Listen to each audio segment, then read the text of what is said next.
नमस्कार, आप देख रहे हैं आवाज इंडिया, देश की भरोसेमंद आवाज। मैं हूं पिंकी। खबरों का सिलसिला शुरू करने से पहले आइए नजर डाल लेते हैं आज की हेडलाइंस पर। दुर्गा अष्टमी पर सीएम रेखा गुप्ता ने किया कन्या पूजन, बेटियों के सम्मान पर दिया जोर। रामनवमी पर सीएम धामी की सौगात, देहरादून पिथौरागढ़ फ्लाइट सेवा शुरू। केजरीवाल के शीश महल पर सियासी वार, प्रवेश वर्मा बोले दिल्ली को लूटा गया। और सीएम सुक्खू ने अपना जन्मदिन धूमधाम से मनाया, ओक ओवर में जुटे समर्थक। अब खबरें विस्तार से। दुर्गा अष्टमी के पावन अवसर पर दिल्ली की मुख्यमंत्री रेखा गुप्ता ने कन्या पूजन कर बेटियों का सम्मान किया और उन्हें मां दुर्गा की शक्ति का स्वरूप बताया। उन्होंने कहा कि बेटियां सौभाग्य, शक्ति और मां का आशीर्वाद होती हैं, जिनका सम्मान समाज की समृद्धि का आधार है। मुख्यमंत्री ने कहा कि ये पर्व हर बेटी में मौजूद आदि शक्ति के उज्जवल स्वरूप का एहसास कराता है। उन्होंने बेटियों के स्नेह को जीवन में पवित्रता और मंगल का प्रतीक बताया। इस दौरान मुख्यमंत्री ने अपने विधानसभा क्षेत्र शालीमार बाग में छात्राओं को साइकिल भी वितरित की और उनसे बातचीत भी की। उन्होंने कहा कि कई बार लड़कियों को स्कूल आने जाने में दिक्कतों का सामना करना पड़ता है, जिसे ये पहल दूर करेगी। इस कार्यक्रम में 1100 बेटियों को साइकिल दी गई, जिससे उनकी शिक्षा को बढ़ावा मिलेगा। उन्होंने बताया कि सरकार ने इस वर्ष बजट में 1,30,000 स्कूली छात्राओं को साइकिल देने का प्रावधान किया है। ये कदम बालिकाओं की शिक्षा में आने वाली बाधाओं को कम करने में मदद करेगा। मुख्यमंत्री ने कहा कि ये पहल बेटियों को आत्मनिर्भर बनाने की दिशा में एक बहुत ही बड़ा कदम है। रामनवमी के अवसर पर उत्तराखंड के मुख्यमंत्री पुष्कर सिंह धामी ने जॉली ग्रांट एयरपोर्ट से देहरादून पिथौरागढ़ देहरादून विमान सेवा का शुभारंभ किया, जिससे क्षेत्र को बड़ी सौगात मिली है। इस सेवा के तहत अलायंस एयर का 42 सीटर विमान संचालित होगा और अब दोनों शहरों के बीच यात्रा महज 1 घंटे में पूरी हो सकेगी। मुख्यमंत्री ने कहा कि यह सेवा आम लोगों की सुविधा के साथ साथ सामरिक दृष्टि से भी बेहद महत्वपूर्ण है। उन्होंने बताया कि पहले हवाई यात्रा केवल संपन्न वर्ग तक सीमित थी, लेकिन अब केंद्र सरकार की नीतियों से आम नागरिक भी इसका लाभ उठा रहे हैं। उन्होंने उड़ान योजना का जिक्र करते हुए कहा कि इससे छोटे शहरों और दूर दराज के इलाकों को बेहतर कनेक्टिविटी मिली है। इस योजना के तहत भविष्य में और एयरपोर्ट और हेलीपैड विकसित किए जाएंगे।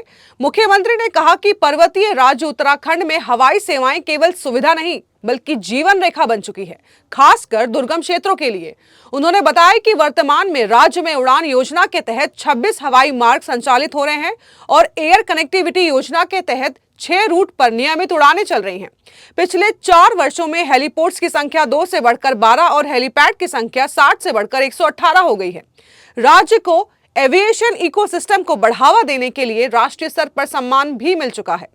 नई सेवा से पिथौरागढ़ की अर्थव्यवस्था को मजबूती मिलेगी और सीमा के क्षेत्रों को मुख्य धारा से जोड़ने में मदद भी मिलेगी। दिल्ली बीजेपी ने सोशल मीडिया पर एक वीडियो जारी कर पूर्व मुख्यमंत्री अरविंद केजरीवाल पर निशाना साधा है, जिसमें उनके सरकारी आवास को शीश महल बताया गया है। इस वीडियो को धुरंधर पार्ट 3 टाइटल के साथ शेयर किया गया, जिससे राजनीतिक माहौल गर्मा गया है। दिल्ली सरकार में मंत्री प्रवेश वर्मा ने इस मुद्दे पर केजरीवाल को निशाना बनाया है। उन्होंने आरोप लगाया है कि केजरीवाल ने जनता को बड़े बड़े सपने दिखाए, लेकिन असल में सरकारी धन का दुरुपयोग ही किया है। इस बयान के बाद सियासी बहस तेज हो गई है। प्रवेश वर्मा ने कहा है कि जिस तरह फिल्मों में डकैत का किरदार चर्चा में रहता है, उसी तरह दिल्ली को भी लूटा गया है। 11 साल तक सत्ता में रहने के दौरान केजरीवाल ने जनता का पैसा अपने आवास पर खर्च किया है। वर्मा ने कहा कि केजरीवाल को लगता था कि उन्हें कोई हरा नहीं सकता, लेकिन जनता ने उन्हें सबक सिखाया है। उन्होंने मतदाताओं को धुरंधर बताते हुए कहा कि चुनावी हार का जिक्र भी किया। इस बयान के बाद दिल्ली की राजनीति में आरोप प्रत्यारोप का दौर और तेज हो गया है। वक्त हो चला है एक छोटे से ब्रेक का।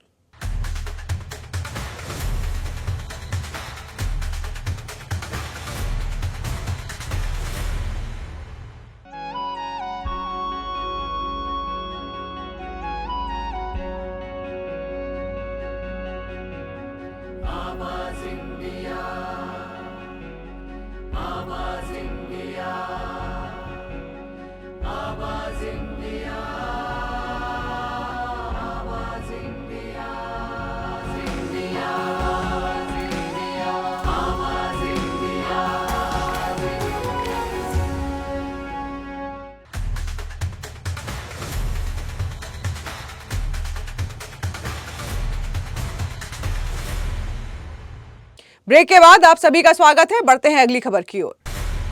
हिमाचल प्रदेश के मुख्यमंत्री सुखविंदर सिंह सुक्खू ने आज अपना जन्मदिन धूमधाम से मनाया। वो 63 के हो गए हैं। इस मौके पर शिमला स्थित उनके सरकारी आवास ओक ओवर में सुबह से ही बधाई देने वालों का तांता लगा रहा। कैबिनेट मंत्रियों, कांग्रेस विधायकों और समर्थकों ने पहुंचकर उन्हें ढेर सारी शुभकामनाएं दी। मुख्यमंत्री ने अपनी धर्मपत्नी कमलेश ठाकुर के साथ केक काटकर खुशी साझा की। इस दौरान समर्थकों ने नाटी डालकर जश्न मनाया और माहौल उत्साहपूर्ण बना रहा। इस अवसर पर मुख्यमंत्री सुक्खू ने कहा कि प्रदेश की आर्थिक स्थिति में जल्द सुधार देखने को मिलेगा और सरकार का बजट हिमाचल को आत्मनिर्भर बनाने में मदद करेगा। सरकार सभी वर्गों के हित में काम कर रही है और विकास के लिए लगातार प्रयास जारी हैं। मुख्यमंत्री ने अपने जीवन के संघर्षों का जिक्र करते हुए कहा कि चुनौतियों से लड़ना उन्हें मजबूत बनाता है। कांग्रेस नेताओं और कार्यकर्ताओं ने उनके दीर्घायु और स्वस्थ जीवन की कामना की।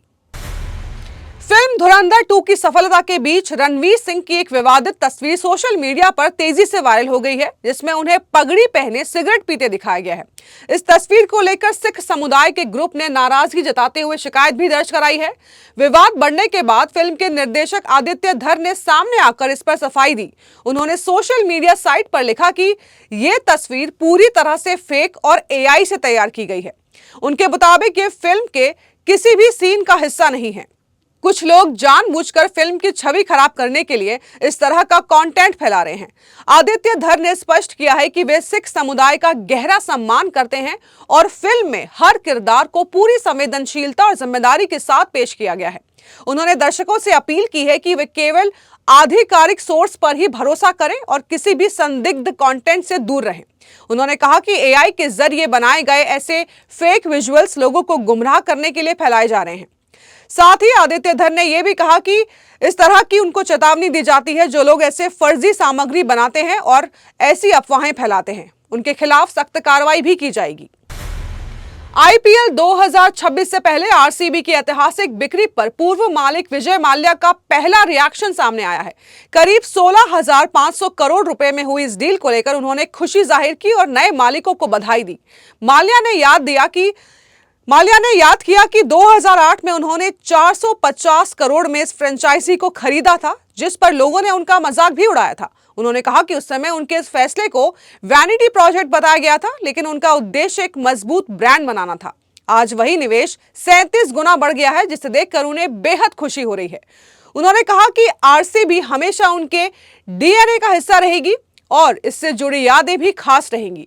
विजय माल्या ने अपने बयान में विराट कोहली का खास जिक्र करते हुए उन्हें टीम की पहचान का बड़ा कारण बताया। उन्होंने कहा कि युवा कोहली को टीम में शामिल करने का फैसला बेहद अहम था, जो आज दुनिया के सर्वश्रेष्ठ बल्लेबाजों में गिने जाते हैं। माल्या के मुताबिक कोहली की वजह से ही RCB को देश भर में जबरदस्त फैन फॉलोइंग मिली है। बेंगलुरु ही नहीं बल्कि दिल्ली, मुंबई और पंजाब जैसे शहरों में भी टीम के फैंस मौजूद हैं। माल्या ने RCB के फैंस का आभार जताते हुए उनसे टीम को आगे भी इसी तरह समर्थन देने की अपील की है। तो देश और दुनिया की बड़ी खबरों में फिलहाल के लिए इतना ही। जुड़े रहिए आवाज इंडिया के साथ, जल्द होगी मुलाकात। तब तक के लिए नमस्कार।